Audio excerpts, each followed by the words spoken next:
y pequeños comerciantes de la economía popular que nos acompañan. Alcalde de Valledupar, Mello Castro González, presidente ejecutivo de la Cámara de Comercio de Valledupar, José Luis Hurón, presidente de la Mesa Interinstitucional de Tenderos y Comerciantes de la Economía Popular, Héctor Javier Galindo, representante de las tenderas y tenderos de la Economía Popular, el Cister Tobías Rodríguez, ministro y funcionarios del Gobierno Nacional, alcaldes municipales, alcalde Agustín Codazzi, Omar Benjumea Ospino, alcalde de Tamalameque, Luis Hernando Lascarro,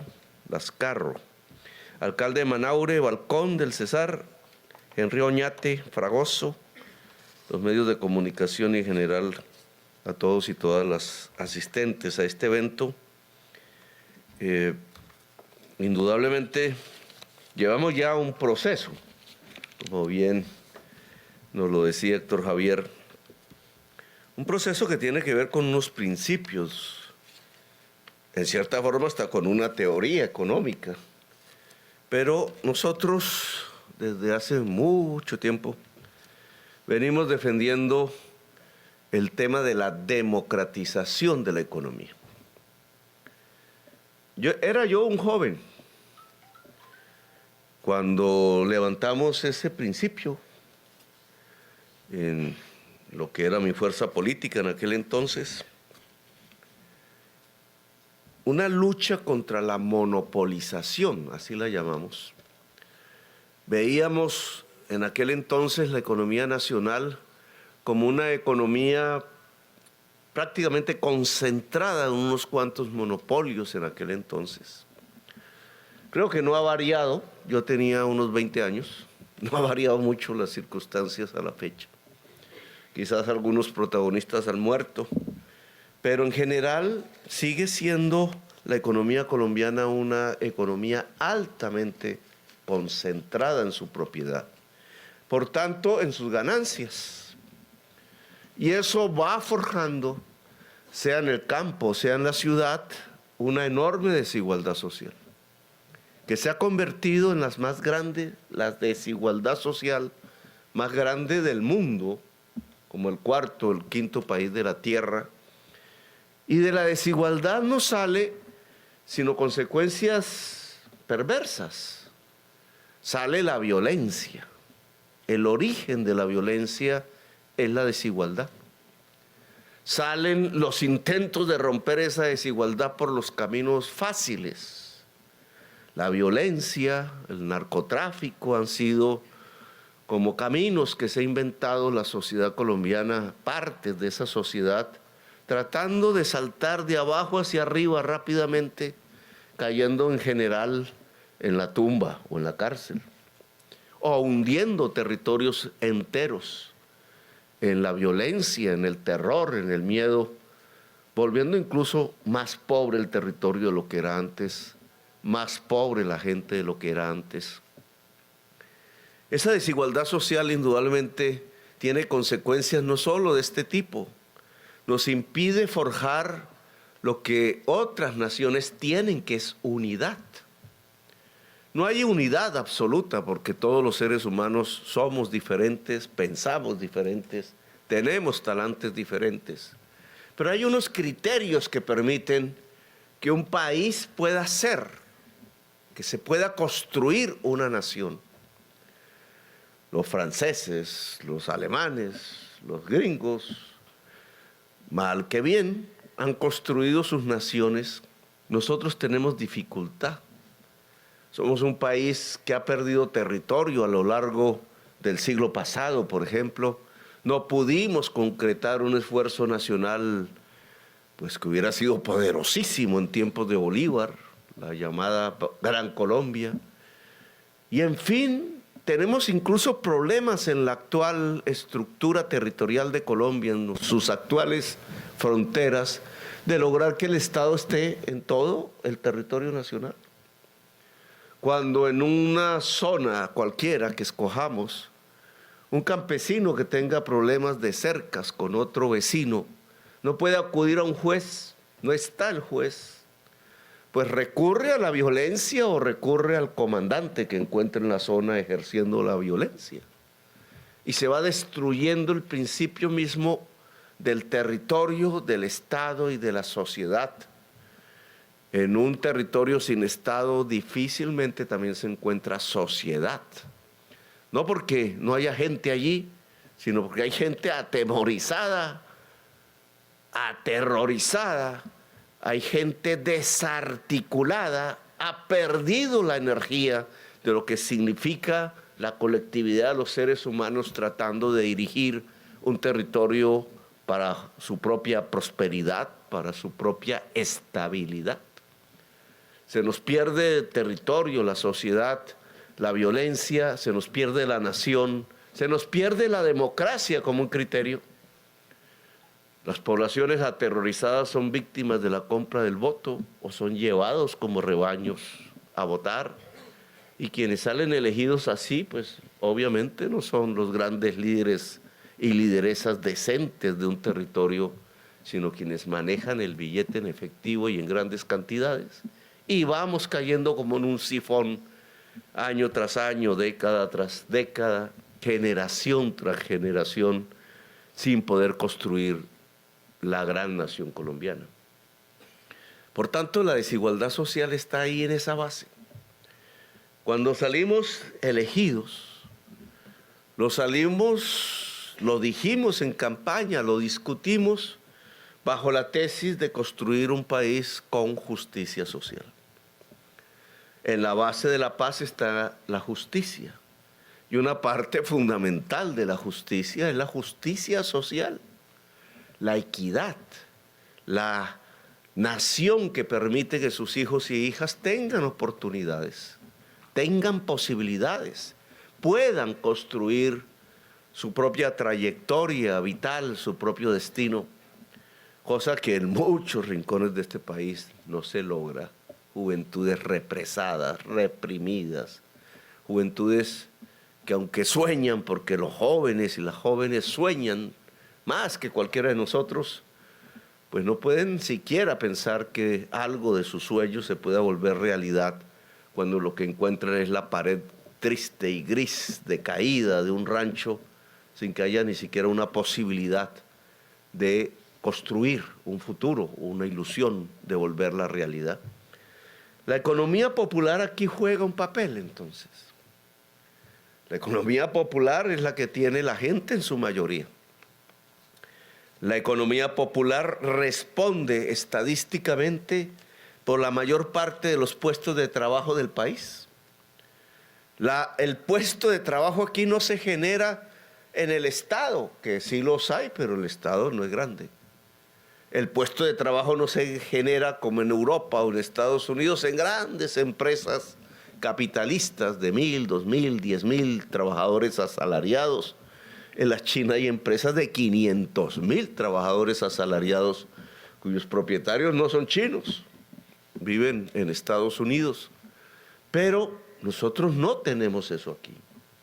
El capitalismo en Colombia no se desarrolló como sí se desarrolló en otras regiones del mundo, generando una sociedad de empresarios versus asalariados y asalariadas.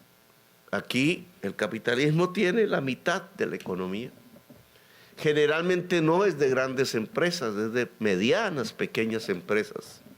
Empresarios, yo les llamaba en Bogotá de garaje, porque transforman su casa grande, el garaje, casas heredadas a veces, familiares que se hicieron con grandes espacios cuando las familias eran numerosas, que van quedando desocupadas con el paso del tiempo, se achica la familia y entonces esos garajes se vuelven talleres de trabajo. La casa se vuelve fábrica y el barrio se vuelve un barrio taller. Así hay en varias ciudades de Colombia y allí ese es el capitalismo. Un señor, una señora que hace blujines o papas fritas o colombinas o chupetas y se defiende, paga ahí los servicios que, como aquí han dicho, si uno mira la costa Caribe, pues prácticamente se vive para pagar el servicio, o hay que coger un cable y meter una línea pirata porque no se puede pagar. Y va creciendo el problema. Y además un presidente llega y le regala a 2 empresarios con la cédula a las empresas, y el empresario, claro, saca las ganancias trasladándole las pérdidas a la tarifa. Y por eso cada persona tiene que pagar una fortuna por tener el servicio de la energía, que es básico si se quiere emprender economía, producción o comercio. Esa economía popular indudablemente va teniendo problemas. No tiene prácticamente ningún apoyo. No hay un sistema financiero para ella. No hay un Estado para esa economía. Cuando tuvimos el COVID arrasándonos por todas partes y salieron las primeras estadísticas, no había ni sesiones del Congreso, había que mirarlas por el computador, participábamos por computador, por ahí salían datos casi que atemorizaban. Por ejemplo, las ayudas a las empresas, ya no recuerdo bien exactamente los números, pero no iban a la tienda. Las ayudas a las empresas en el tiempo del COVID con dinero público iban al Tiempo, iban a Avianca, iban a las grandes empresas que no tenían la mayor parte de los trabajadores, sino unos miles. Allí se concentró esa ayuda. No cerraron, obviamente, pero el tendero tuvo que cerrar, el pequeño restaurante tuvo que cerrar, el puesto de venta de ropa tuvo que cerrar, etcétera. Y allí salieron despedidos cerca de 3 millones de trabajadores, la mayoría mujeres, al hambre, porque una mujer trabajadora tiene niños, por eso se mete a trabajar. Niños y niñas que quedaron de un momento a otro encerrados, con el peligro incluso de la muerte de su padre o de su madre, generalmente la mamá sola, porque el papá huye, y han terminado en medio de esa enfermedad con el hambre permanente. Ahora heredamos esas circunstancias. El hambre no nos ha abandonado. Ahí está, por lo menos 25% de la población no come 3 veces al día. Salimos del COVID y entramos al invierno, que ustedes aquí bien han conocido, a zonas completamente inundadas, damnificados, 1 millón de damnificados, cultivos arrasados, menos comida, y salimos del invierno y estalla la crisis mundial.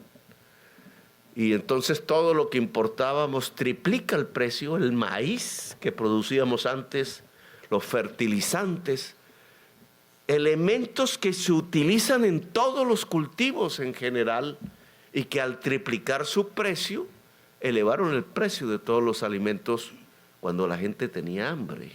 Y aún no salimos de eso. Así estamos hoy. Son las circunstancias del momento. Es una crisis indudable, una crisis que golpea a la persona más débil de la sociedad, a la más vulnerable económicamente de la sociedad. Y entonces viene la pregunta, ¿el qué hacer? Si así son las cosas. Y la respuesta que nosotros dimos el año pasado en medio de la campaña y después, ya elegidos, es la economía popular. Es en la economía popular donde nos podemos guarecer, resistir y, en mejores circunstancias, avanzar. Esa economía popular, por tanto, tiene que ser cuidada, tiene que ser protegida y tiene que ser empoderada, darle poder a la economía popular. Pues en general la clase política tradicional de Colombia, la que puede gobernar, y su clase económica, pues no piensan en eso. Eso es invisible, ni siquiera conocen los barrios donde está la tienda, o si lo conocen es cuando van en elecciones. Pero en general la política pública de Colombia no se dirige a la economía popular. La llaman de otra manera, la llaman informales. Entonces, informales. ¿Usted puede cotizar para la pensión, compañero? No, no puede, usted es un informal. No, que no me alcanza para pagar la salud y la educación. Informal. Puede estar produciendo. El 80% de la gente que trabaja en el campo son campesinos, pero prácticamente ninguno puede cotizar a un fondo privado de seguridad social si apenas le alcanza, si acaso, para sostener la comida de la casa. ¿Cómo va a pagar la salud? ¿Cómo va a pagar, siendo independiente, las pensiones? Y entonces ahí estadísticamente se pasa a llamar, de acuerdo a nuestra clase política tradicional, informales. Y se inventan incluso unas frases subsiguientes: la lucha contra la informalidad. Y ahí viene el problema. Porque entonces la lucha contra la informalidad no es cómo una persona informal se vuelve formal. Es un problema de la ley. Es decir, cómo puede empezar a cotizar en la seguridad social, que para eso entonces tendría que ganar más, sino que se vuelve lucha contra el informal.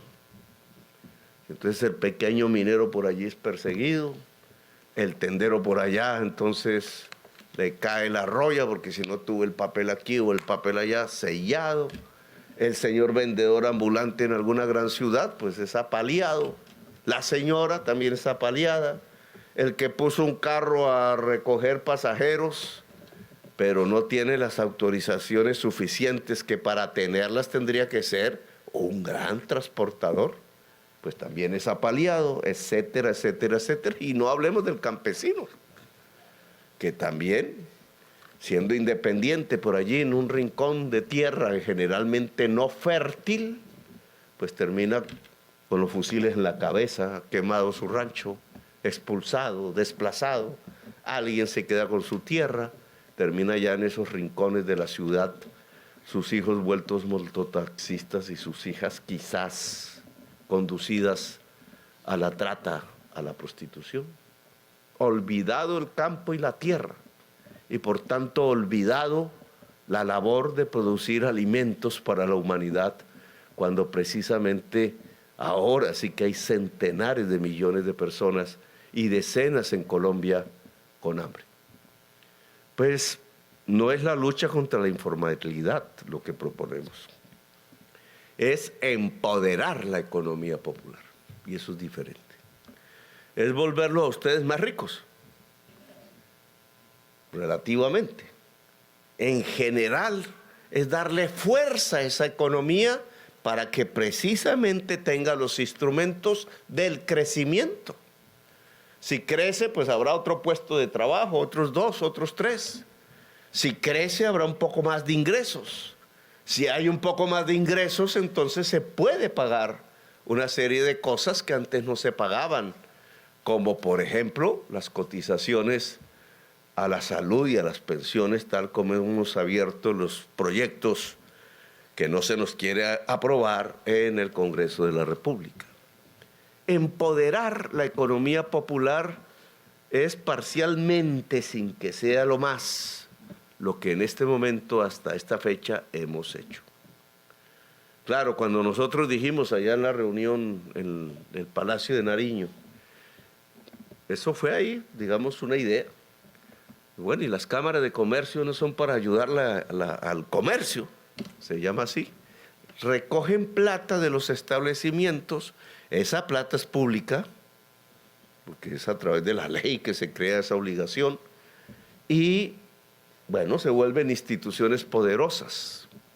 Muchas veces, sobre todo en las grandes ciudades, manejadas por una élite muy poderosa, que son presidentes incluso de la República algunos, o aspirantes a presidentes eternos algunos, o son, digamos, grandes comerciantes de las que llamamos superficies, grandes importadores. La organización del comercio en Colombia está liderada por los grandes importadores, muchos de esos decentes, pero bastante poderosos económicamente, algunos otros no tanto, porque la importación se ha convertido en un instrumento también del lavado de dólares, como el contrabando. Ese poder elitista hace que la Cámara de Comercio, que es una entidad cuasi pública porque maneja dineros públicos, quede al servicio allá del poder y no mire hacia la economía popular. Por eso lo que propusimos es que los delegados del presidente a las juntas directivas de las cámaras de comercio, no son la mayoría, pero sí hay, sean tenderos y tenderas. Esa fue la decisión. Ahí decían los del pacto histórico, pero que elija militantes del pacto, ¿no? Yo no tengo ni idea quién habrán votado por Uribe o por Duque o por Pedro o por nadie, ¿no? Pero la idea es que un pequeño comerciante de la economía popular, una tendera, pues vaya a la Cámara de Comercio y trate, aquí hay un peligro, le decía aquí a nuestro compañero Javier, hay un peligro y es que el tendero al estar ya donde está el poder, entonces se voltea y ya mira a sus compañeros por encima del hombro, yo ya me volví de los poderosos y ya no miro de dónde vengo. Ese es un peligro que siempre hay en la sociedad colombiana.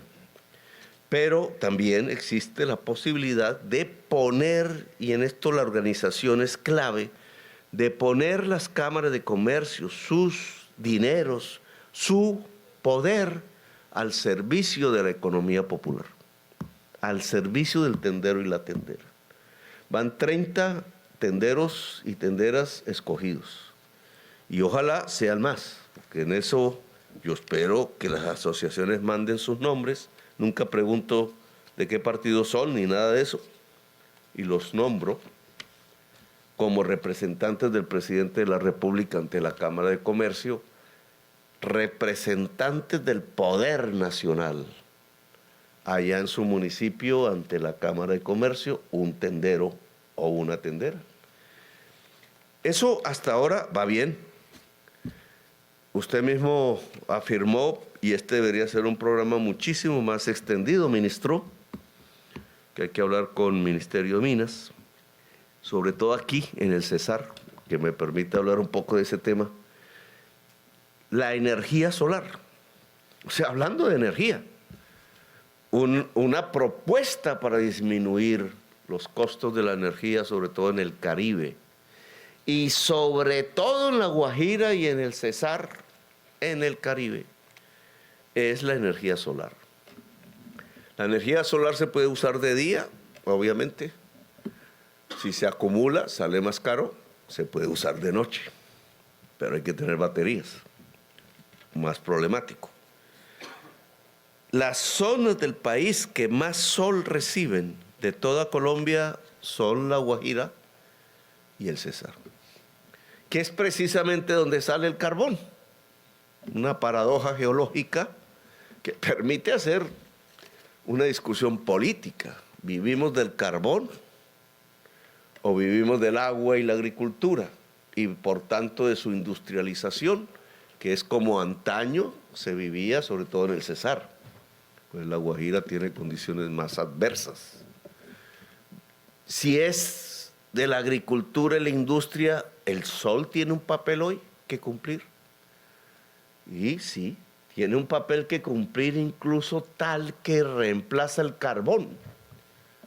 Si no lo logra hacer en todo el mundo, la humanidad perece, se muere, se extingue, dicen los científicos. Y entonces eso es lo que llaman la crisis climática. ¿Por qué? Porque las grandes industrias, al usar el carbón, el petróleo, que es lo mismo, al mover eso, al quemarse, sale el gas. Esos gases se van acumulando. Llevamos 2 siglos acumulándolos en la atmósfera, por toda la atmósfera, y esos gases tienen la particularidad que concentran el calor del sol. Al principio es imperceptible, pero al cabo de 2 siglos, la temperatura de la superficie de la Tierra ha aumentado.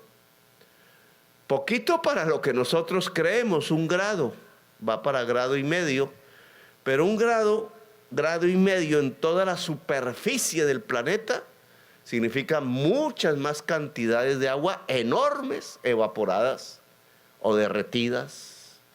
Y eso cambia el clima, es lo que se llama la crisis climática, que cualquiera observa si acabamos de salir del peor invierno de la historia.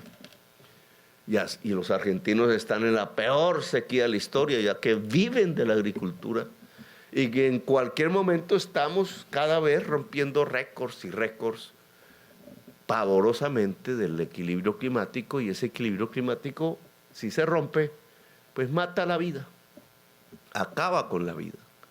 He ahí por qué la humanidad se acelera, se mueven las tuercas para cambiar tecnologías rápidamente, cree en eso, nadie sabe si se podrá, para cambiar carbón y petróleo por lo que llaman energías limpias.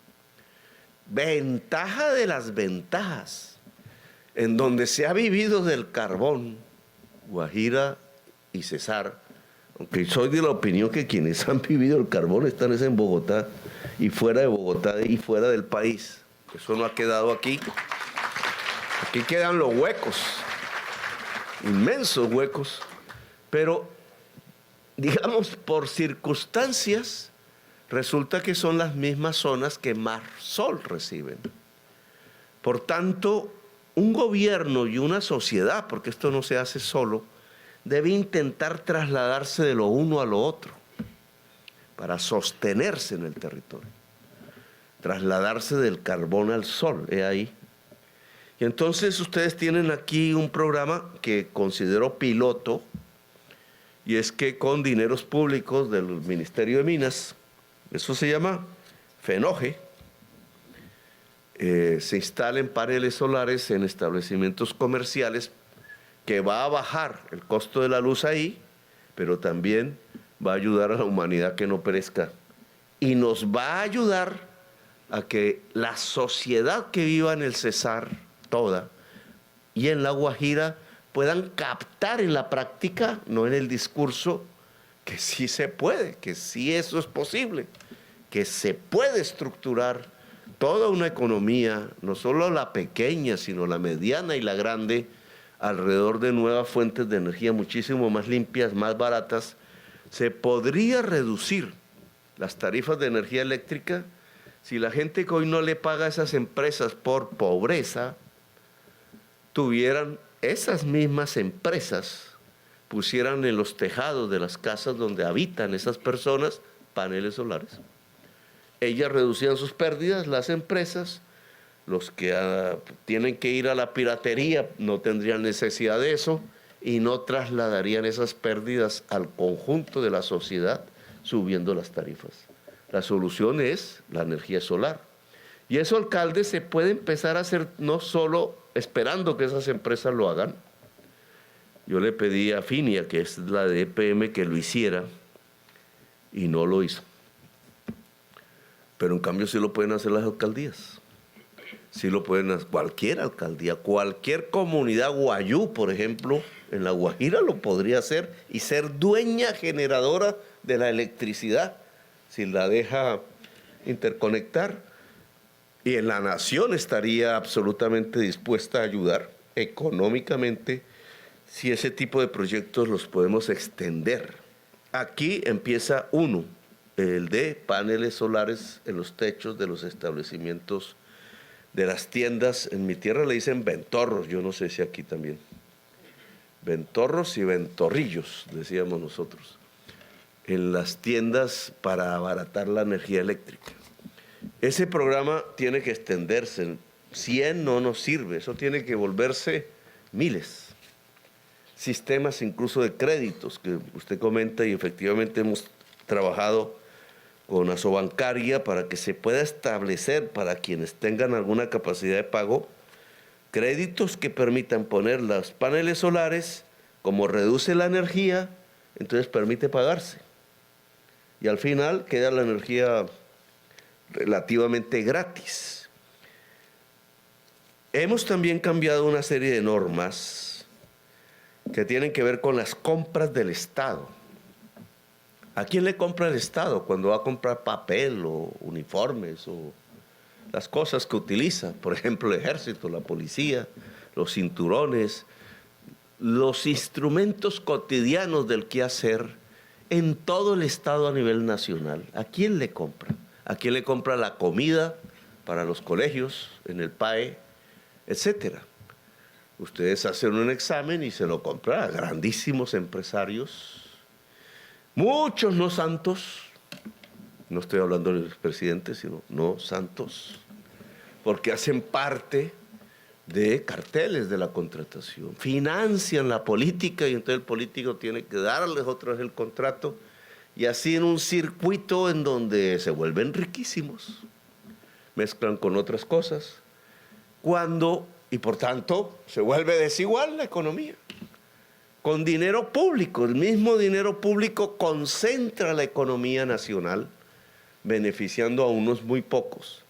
Cuando el Estado puede ser un democratizador si contrata con los pequeños.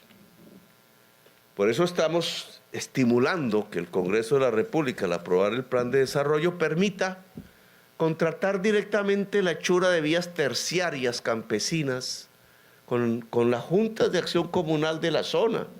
Si son indígenas con el cabildo, si son negritudes con las comunidades afrocolombianas, directamente. Y entonces 1.000 millones para hacer esta carretera.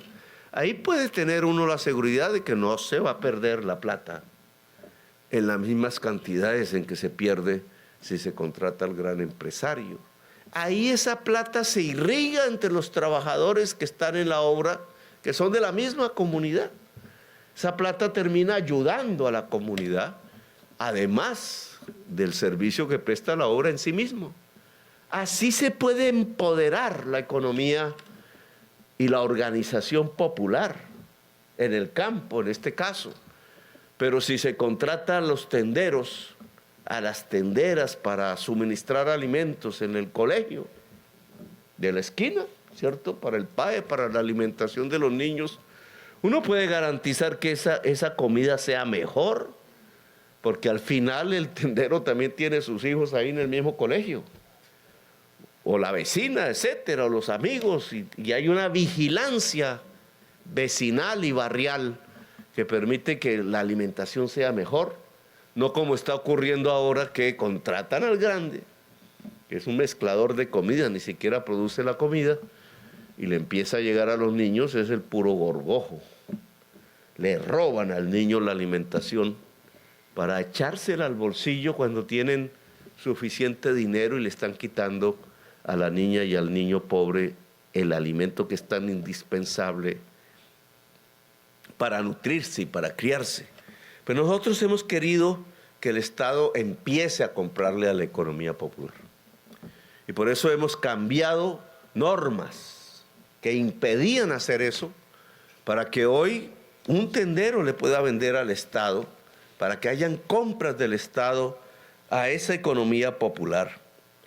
Bueno, y aquí voy a terminar con este tema, porque me alargo mucho.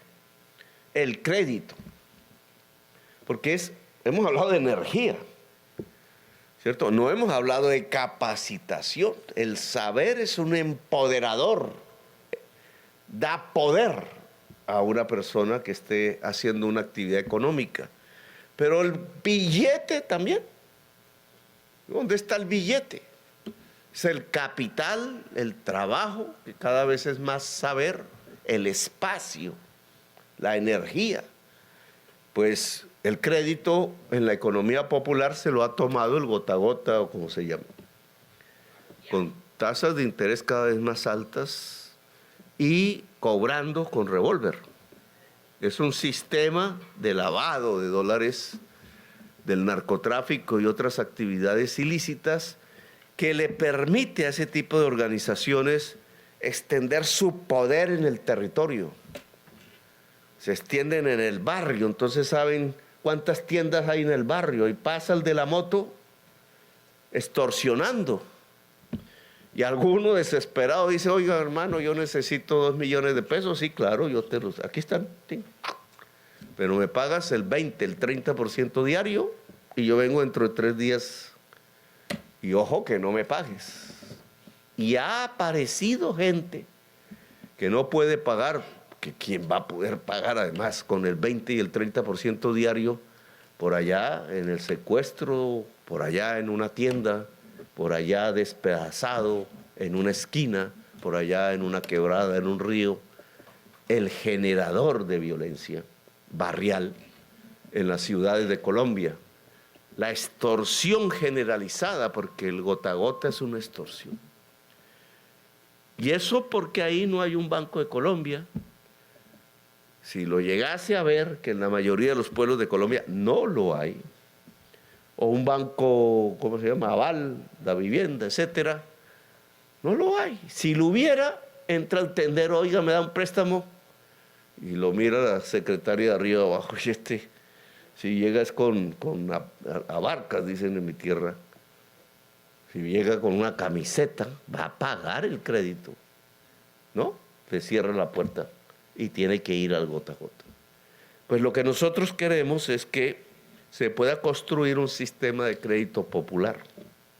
En esto las cooperativas serían claves, en la banca pública, el banco agrario, o un acuerdo con la banca privada para que no ponga problemas y entregándole el Estado el dinero, porque no lo sacan de sí mismos, se lo entrega al pequeño tendero o la pequeña tendera.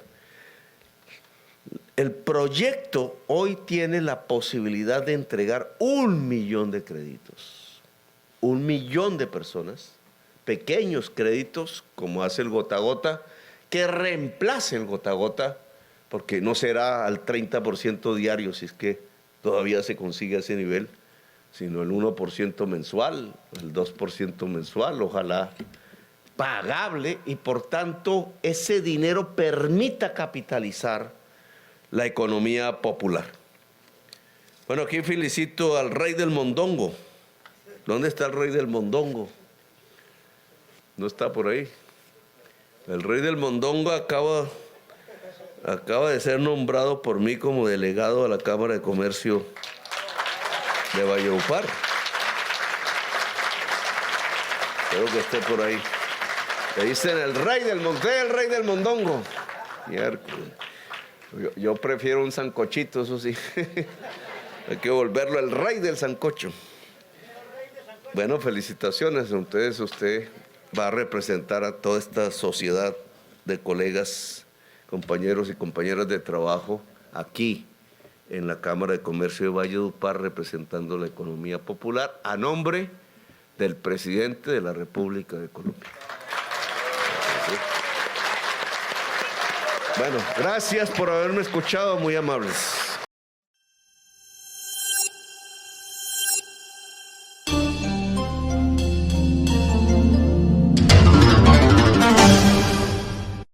Si te gustó escuchar este artículo, suscríbete a nuestro canal, 90 Segundos Noticias.